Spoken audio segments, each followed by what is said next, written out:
I don't remember. Yeah. Sorry. No, that's okay. We're just trying to remember what we see in our email. Yeah. What do you mean you can remember? It's 5:30. I'd like to call the meeting to order. Our first item is the Pledge of Allegiance. I pledge allegiance to the flag of the United States of America and to the republic for which it stands, one nation under God, indivisible, with liberty and justice for all. Much more stable today. Sarah, can you read our mission statement? Get to it, yes. Sorry. The mission of the Marshall Public School District is to educate, support, and prepare all learners for success. Thank you. Our next item is approval of the agenda. So moved. Second. Motion by Bill and seconded by Jeff to approve the agenda. Any corrections or additions? If not, I'll call for the vote.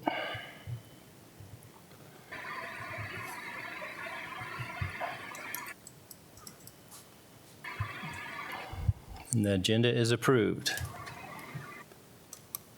Our next item is our Tiger Spotlight, our student recognitions. This is something that we just started this year, and we recognize each month a student from each building. So how we do this is when I call your name, I would like the student to stand, and I will read a short bio. And I don't think everyone is here, but I'm going to read everybody's anyway. And then at the end, I got a certificate for you, and we're going to go back there by that banner and take a picture of all of you. So first one is from Parkside, nominated by Mrs. Magnuson, Isaiah Jackson. Is he here? Isaiah Jackson was selected as April's star writer because he has worked so hard on his writing this year. When he is writing, he always tries to do his best, and you can tell he really enjoys writing as he is focused and working hard every time. He has wonderful ideas and works hard to express them. He is making sure to use a 5-star sentence with a capital letter, ending mark, finger spaces, that it makes sense and is neat. Isaiah's handwriting has grown so much this year, and it takes a lot of pride in, and he takes a lot of pride in it, and it shows. Great work, Isaiah. Congratulations. Keep it up. Our next student is from Southview, Valentina Zagazeta. Is that close? Correct. Okay, thank you. Welcome. Nominated by Mrs. Pavic, Valentina is a kind, hardworking, and thoughtful student. She is quick to offer help or a caring hand to others. Her tiger pride stands out, and she is constantly looking for ways to improve. Valentina is very helpful in the classroom as well. Being an English learner student, she understands what it takes to learn a new language. She is always willing to help other English learner students become successful.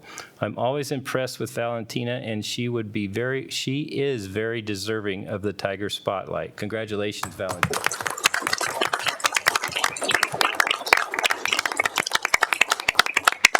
Have a seat now. You can have a seat now. Our next student is from the middle school, nominated by Ms. Weedman. Angel Cruz Hernandez is our 5th grade Tiger Spotlight winner. Oh, there he is. Hi, Angel. Angel is not only a great student, but he represents his 5th grade class as being an amazing helper, kind to all students, responsible, and shows the Tiger traits every day. He always has a smile on his face, has a great sense of humor, loves soccer, and continually helps others translating for other Hispanic students. We are lucky to have him in 5th grade. Congratulations, Angel, and keep up the good work.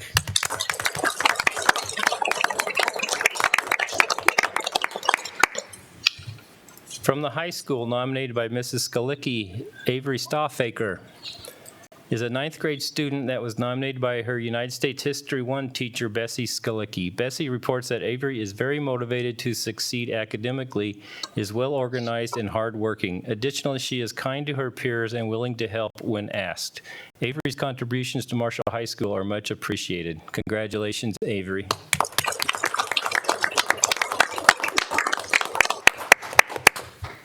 And from Maytech, Nolan Volamic.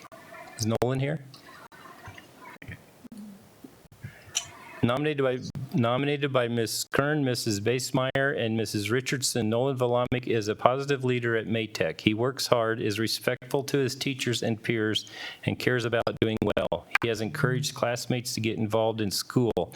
Nolan has been a model student this year. He comes to class ready to learn, takes notes, asks questions, participates in class discussions, and completes his work at a high level. As a person, he is kind, considerate, and does the right thing, even when no one is watching.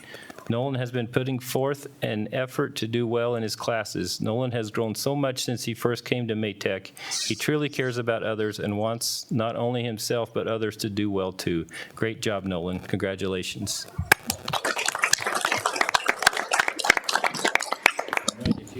So students, you can join Mr. Coleman back by the tiger sign back there, and you're going to take a picture with you all. And parents, if you want to go take a picture this time too, you can. Great job. Great job.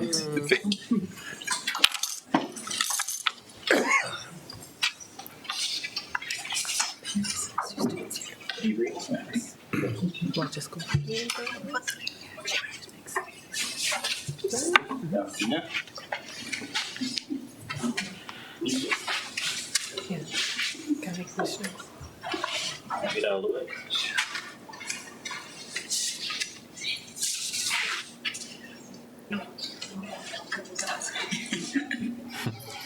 Yeah.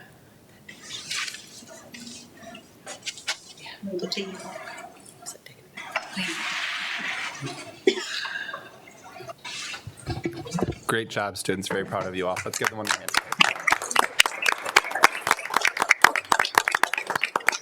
You are welcome to stay for the whole meeting if you like, but if you'd like to leave, we won't consider it rude either.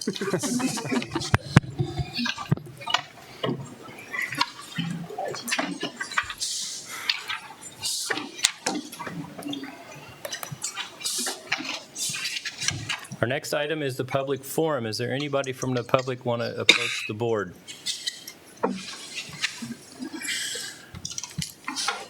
Moving on, our presentation, our curriculum update.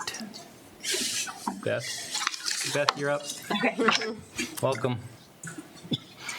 I mean, you're more than welcome to stay, but you can leave if you want to. Yeah. Thank you so much. Yes, thank Yeah. you. Thank you. Thank you for coming. For coming. All right, so I am excited to share our annual curriculum Pueden salir update. si quieres. Our curriculum update for this school year with you this evening. So as you may or may not know, we have a 6-year curriculum cycle in the public schools. You can see each department is on a certain year of our curriculum cycle.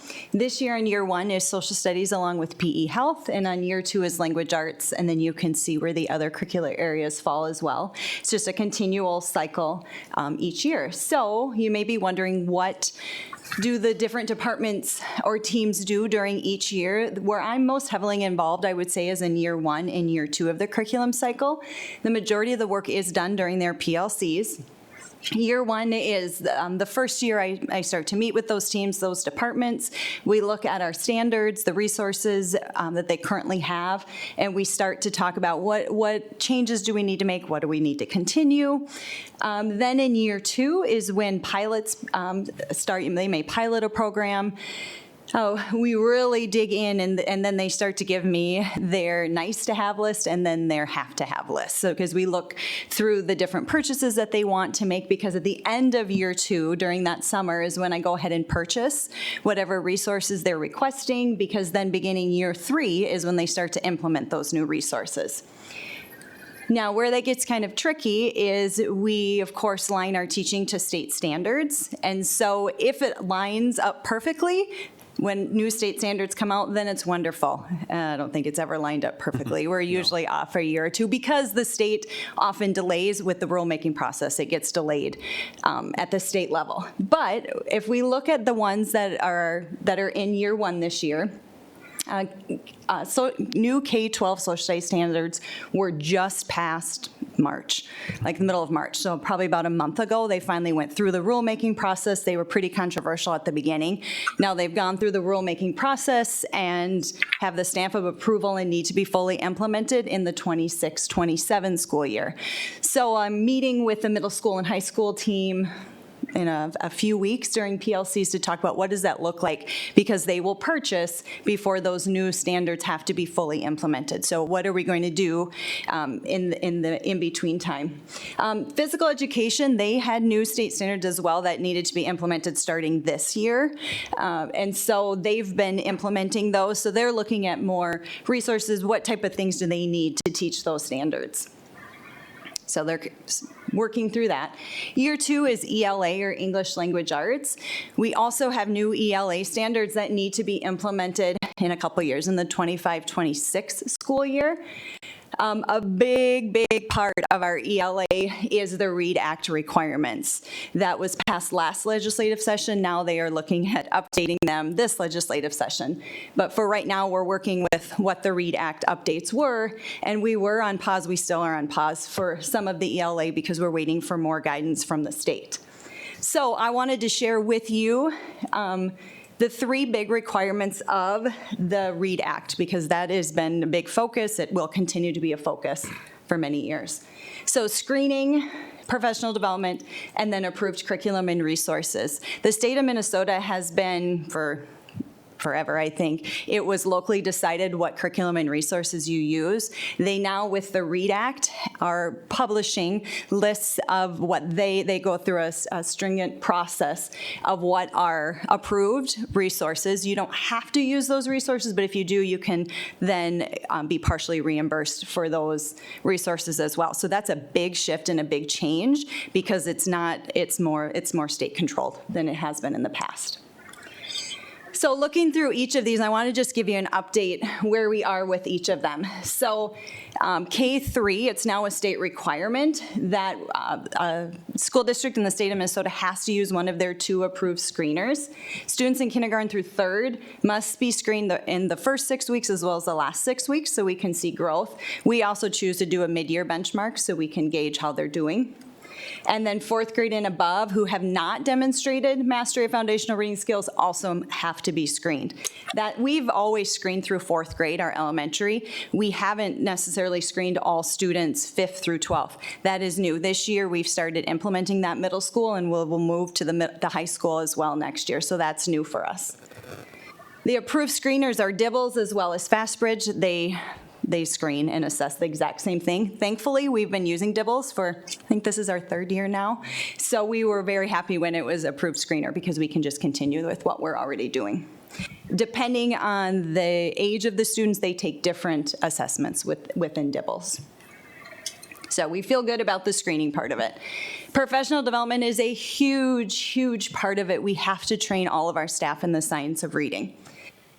So beginning this July, we have to begin to offer it.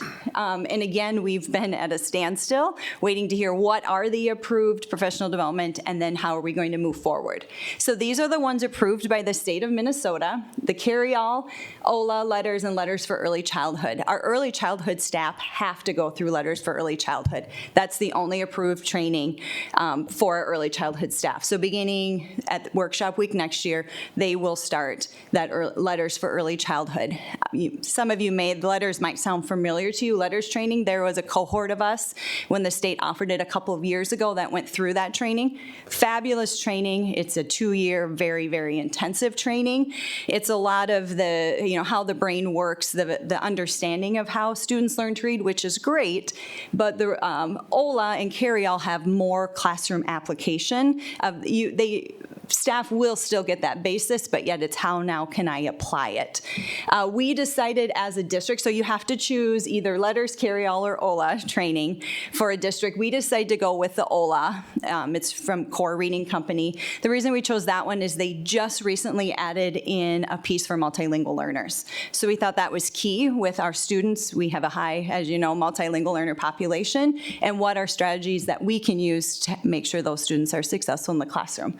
So that's ultimately why we decided to go with OLA for kindergarten through 4th grade staff members. So here's the development timeline. So this, again, is all driven from MDE. It's kind of small, but basically what it is all staff pre-K through 4th grade, or through 3rd grade, have to be trained starting, like next fall. all special ed teachers, K-12. So all special ed teachers have to be trained along curriculum directors like myself, and then any instructional support staff, pre-K through 5th grade, also have to be trained, so our non-certified staff. This is a huge shift. As of right now, you can see up here additional guidance and training options for those staff members will be available. We're not including them with our OLA training because MDE is looking at potentially changing their training a little bit to make it more applicable for paras, kindergarten aides, those type of staff members. You can see at the bottom, 4th and 5th, and depending on 6th, may be included with phase 1. That's new. Because of how our school is set up, of course, Southview goes through 4th grade. We're going to include 4th grade staff. 5th through 12th, we're going to include in our phase 2, which you can see that encompasses everybody else because of how our buildings are set up. MDE has not released trainings that are approved for 6th through 12th grade, so we are at a standstill until they approve those trainings. I'm hopeful that OLA has a middle school and high school training, which I think would be phenomenal for our middle and high school staff. I'm hopeful they approve that, but we'll have to wait and see. We're waiting. So that will be coming as well, and then you can see the deadlines here. The OLA training is a year-long training, so we will begin, like I said, probably workshop, or not probably, we will begin workshop week, and then we've set aside time, staff embedded time throughout the year for the staff to complete the training. The majority of it is done asynchronously online, and then there are 3 live sessions with a live trainer as well. So huge shift in our professional development next year because of this MDE requirement. So then approved curriculum and resources, I already mentioned this, that MDE is working with the Carey Institute out of the University of Minnesota, actually for all of this.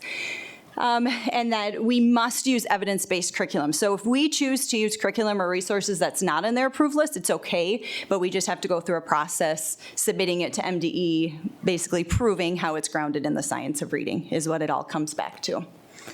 So there are different curricular program types. Comprehensive is everything. You can see up there, it encompasses everything from phonemic awareness to fluency to decoding, vocabulary comprehension, everything. Foundational skills curriculum is teaching those foundational skills, phonemic awareness, decoding. I have it listed all up there. If we have, and we do have a foundational skills curriculum, which is really great reading, then it needs to be supplemented, of course, with a knowledge or language and comprehensive-based curriculum. So you can see that one, if you have that type of curriculum, you need to supplement it with a foundational skills program, especially for our youngest learners, to make sure they are learning those basic skills.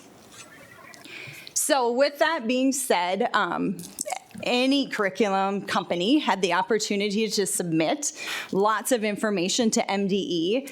There were 40-some that went through round 1, and then several of them dropped out in round 2 or were disqualified for different reasons.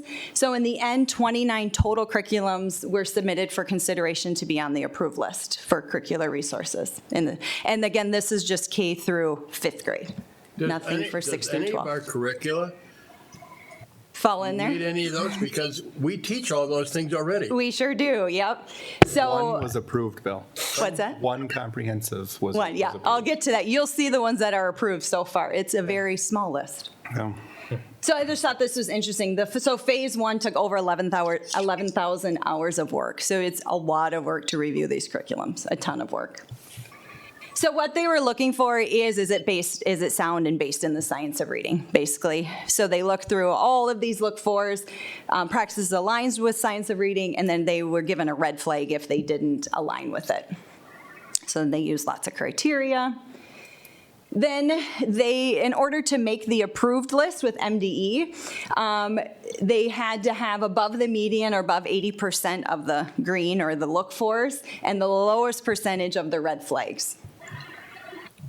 So this is MDE's approved list for curriculum as of right now. So you can see only one was approved for comprehensive, which is the EL education. Only one was approved for knowledge base, that's wit and wisdom. The other 3 are all foundational reading programs. So that's why they have the NA in there. So as of right now, these are the only ones that are approved. Okay, so now, after that, all publishers could resubmit. They had a big rubric that MDE and the Carey Institute used. They saw their rubric and they knew what they had to resubmit to be put on the reconsideration list. So they had until February 29th to submit additional information, basically proving their red flags shouldn't be red flags.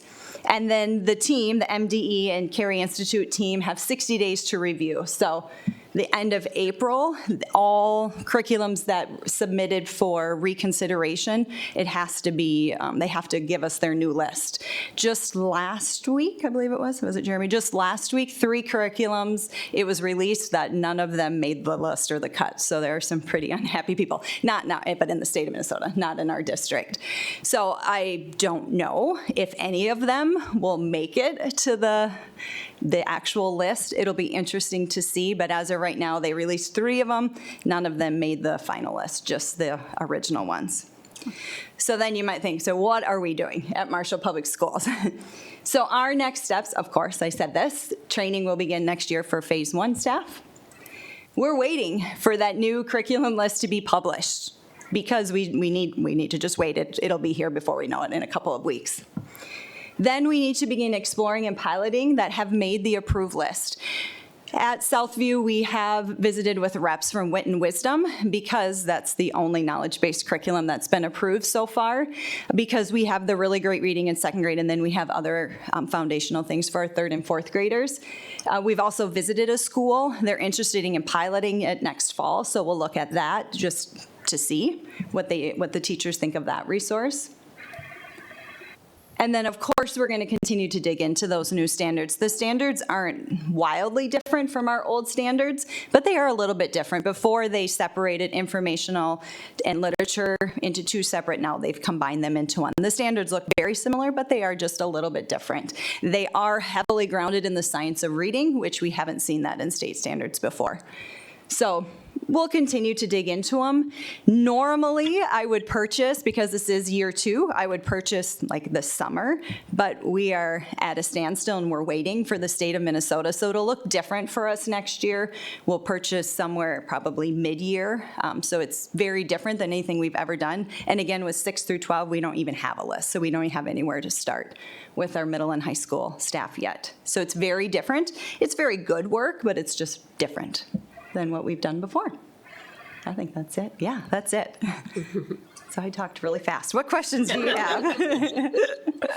Maybe one thing just to highlight a little bit how we've structured that training plan for next year with the PLC time and. Sure, yep. So we wanted to make sure, because it is a very intensive training that takes a lot of time, that we wanted to embed it in our day. How do we do that, right? You only have so much time in the day. So we really looked at our schedules, just elementary, K4, and we have that set aside hour of PLC time once a week, of course. And then we also have what are called data and collaboration times, where our instructional coaches meet with grade levels teachers to talk data, to talk about kids, how are they doing. So we figured out how much time on the high end teachers would need to complete the training, because of course everyone's different. And we think approximately it might take them about an hour a week to complete that training. So we're going to be flexible with the time. That PLC on Wednesdays could be used for them to complete their online training. But we don't want to let PLCs go. We've spent a lot of time and effort in our PLCs, so our PLCs at the elementary level it'll just be at a different time during that data and collaboration block. They'll still getting their same amount of time. We're just looking at it and doing it differently for next year, because then the following year we'll have to do it for middle and high school as well. So looking at structuring it different for next year is we have to be creative. But it'll be an intensive training. I haven't even done the OLA training yet. I've done letters, but it'll be intensive, but it will be good. It's just figuring it out from the district standpoint, how we're going to do it. Well organized, Beth. So We're blessed to have you.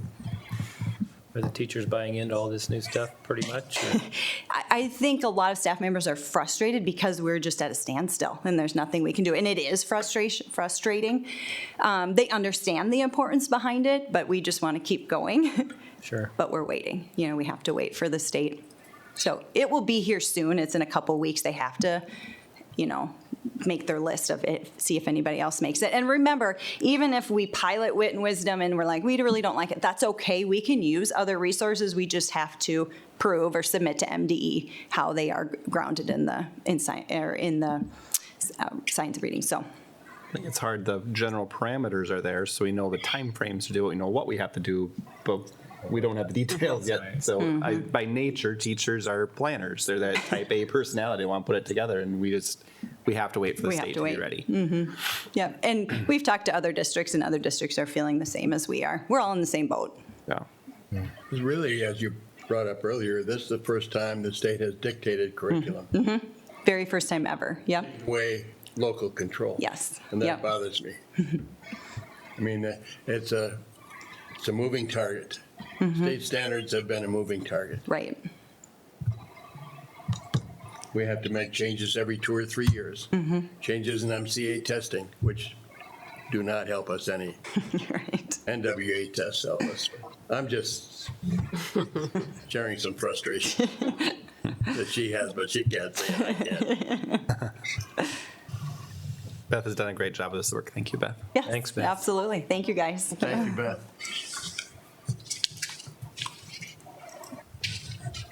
Our next item is approval of the consent agenda. So moved. Second. Motion by Sarah Runcie and seconded by Sarah Brink to approve the consent agenda. I'll call for the vote. Remember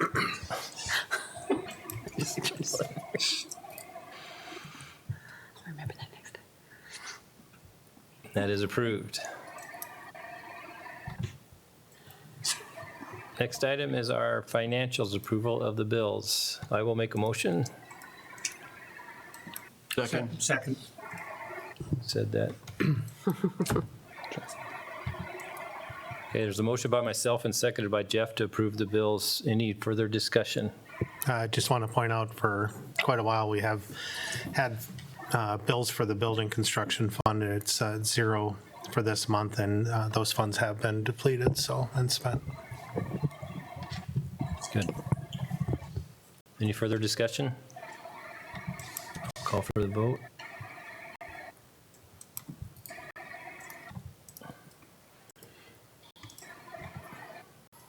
And the bills are approved.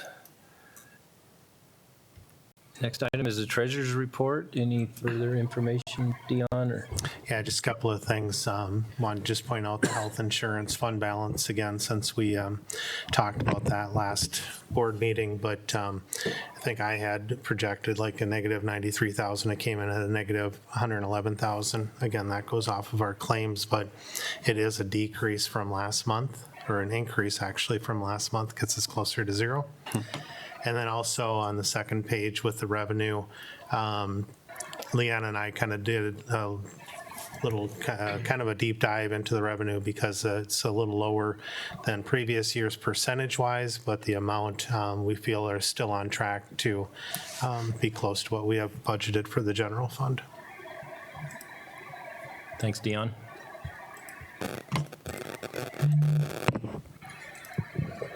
Next item is board forum. Any reports or updates from the board? I have two. One is the Community Services Advisory Board met last week or the week before. My weeks all run together. We are looking at adding a student board rep, so we will be doing an informational meeting at the high school this week. We have invited students to come hear about that role. Our goal is to have an upcoming junior serve for 2 years. So we hope to have that approved by the board here shortly. As you saw tonight, we did fill the Community Services Advisory Board from the city's perspective with 2 additional board members or committee members. As a plug for the city, I'd point out there are a bunch of commission openings, so people should look into that. It's a great way to serve and get to know what happens within the city. And then the Executive Committee met today. Before tonight's meeting, we had a meeting with True Light representatives about their announced plans for a high school, and then also had some further conversation putting together what will likely be on the agenda for board pay. Thanks, Sarah. Anybody else? I have a Lyon Murray County Families meeting on Wednesday, so I'll let you know.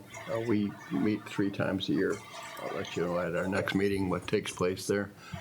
I don't think we're asking for any new proposals at this time like we do in the fall. So we'll see. Thanks, Bill. The facilities committee, we met a week or two ago, kind of got an update on where the different projects are coming along from timing and from a budget standpoint. Like the theater, the middle school theater is a big one this summer. That one's coming in pretty much on budget. Got to see the chairs that they're picking out, and so it's I exciting. think it'll be nice when it's done. Yeah. Thanks, Sarah. Anybody else? Moving on to our administration report, Jeremy. All right, a few updates. First thing I'll share my report, just want to give a big thank you to Pride and the Tiger, their board and the donors. Pride and the Tiger recently approved over $45,000 in spring teacher impact grants for both the public and private schools. And these grants support teaching and learning in our classrooms in a big way, so that's really appreciated from them. This time of year, it's really a busy time of year at all the sites, working on testing, our hiring processes. We're filling a lot of positions. End of the year activities, our office is thinking about professional development, like Beth just shared, for next year, looking at curriculum reviews, end of year surveys, and review of strategic plan and needs. So kind of summing up everything for the year and starting to really put next year together, working on getting data together. And it's been a good school year. Looking forward to the wrapping things up. Early childhood, she shares that April 6th through 12th was the week of the young child. That was a week filled with celebrating early learning, young children, their teachers, families, and communities. They did a bunch of things in early childhood with that. April also with early childhood is Bubbling with Tiger Pride Month. The school-wide Tiger Pride competition started on April 8th. It goes on for 3 weeks. The challenge each week is on a specific skill, and it's announced each Monday. So teachers have an envelope, they put special competition tickets in, and they're just doing some fun things with the early childhood kids. Parkside, she also talks about just some celebrations this time of year. First thing she shares, they did a March Madness activity with the staff. 1 week they had a photo scavenger hunt. Another week they did a rock, paper, scissors competition. Lucky Duck Friday was staff got some lucky ducks and different things that they're doing there just as some PBIS activities with the staff. She also shares they have their spring concert coming up. It's this week for Parkside. Southview's was last week. The Parkside concert is on April 18th. K1 students are really working hard on polishing their songs and learning about performance etiquette. Our youngest kids on risers all together. It's can be a bit nerve-wracking. Those concerts are always fun. Southview, Pete shares that 4th grade students are continuing their wax museums. It's a big deal for our 4th grade kids. They research a historical figure, then they dress up as that figure, and they memorize a 2 to 5 minute speech and share about their person. So that's going on there. He also shares that they recently had some high school students from Mrs. Eben's class come over. They read to the 4th grade students. That's always a lot of fun for the elementary kids. I think the high school kids enjoy it too. They're probably not quite as willing to tell you how much they enjoy it as the little kids are, how much fun that is to get to meet the high schoolers. And of course, the 3rd and 4th grade concert, some of you maybe caught that. That was on Thursday, April 11th for 3rd and 4th graders. They worked really hard. Mrs. Katie Haltvick did a really great job. It was good concerts, and it was very nice highlight of our students' year in music for Southview. Middle school, she shares that Officer Wilson from the Marshall Police Department, he visited Mr. Schmidt's 8th grade guided learning classroom recently. They talked about appropriate use of social media, some new driver responsibilities, and how to interact with police. I think there's some pictures up on the screen. He'd also discussed other important topics to making a safe and healthy transition from adolescence to being a young adult. The 6th graders from the middle school recently participated in the Rotary 6th grade essay contest. They talked about the 4-way test. It's an essay test or a Rotary test. The questions are, is it the truth? Is it fair? Is it beneficial to all? And will it build goodwill and better friendship? So kids all wrote an essay around that theme. The Rotarians voted on those essays and chose one, and then they presented some prizes to the winners. The 3 winners from the middle school were Haley Tallum. She won 1st place. Maria Jose won 2nd place, and Kelsey Coden won 3rd place. They got some certificates, some cash prizes from the Rotary group, and then Haley came to Rotary last week and presented her winning essay to the group. So that was a fun project to highlight our middle school kids and their writing talents. At the high school, a lot of things, of course, taking place there. We recently had the statewide ACT testing day, so that was over 200 juniors took the ACT test that day.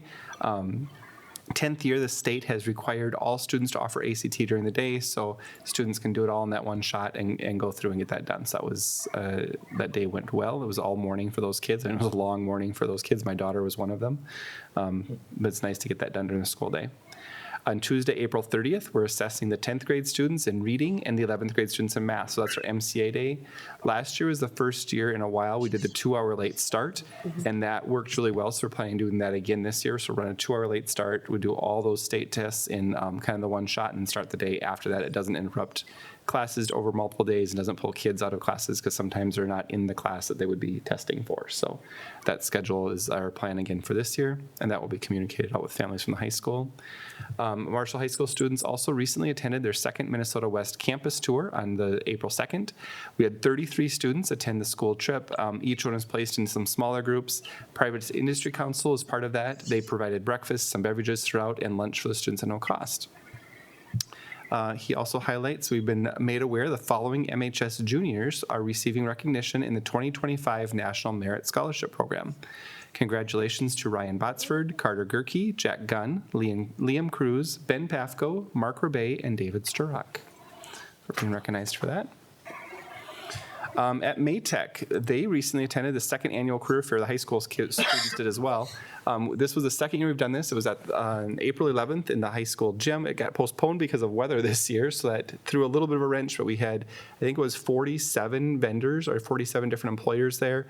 They had lots of hands-on things for the kids. The kids got to go and just learn about different careers that exist in Marshall. There were also some opportunities for people that are hiring have some summer employment opportunities for students. They could do interviews right in the spot and get jobs right in the spot. So very well attended and very well received activity. Maytech students were part of that. Amanda also shares that Maytech students in welding and automotive classes, they moved into fourth quarter, finished up some book work and learning content, and now begin to work on projects. So Mr. Braithwaite and the welding students have completed the workbench for welding stations. I think that's in the picture on the screen as well. And that's something the kids we've talked about since we moved in, getting that bench belt, they've completed that. They also, CNA, she talks about, the class visited the SMSU virtual cadaver lab. If you haven't seen this lab, this is pretty amazing. They have a table that's got a cadaver, and you can go through all the different layers of the body and learn all about the human body with this lab. I think the teachers got just as enthralled in the lab as the students did on this. So pretty good opportunity. Great experience for the kids to get to go out there. So I was appreciative of SMSU sharing that with our students. In activities, just a few things to highlight. Knowledge Bowl recently competed in a state meet in Brainerd, and I know that's over now. It was its 5th place, Sarah, is that correct they took with that? I believe it was 9th and Ninth. 14th. 9th and 14th, okay.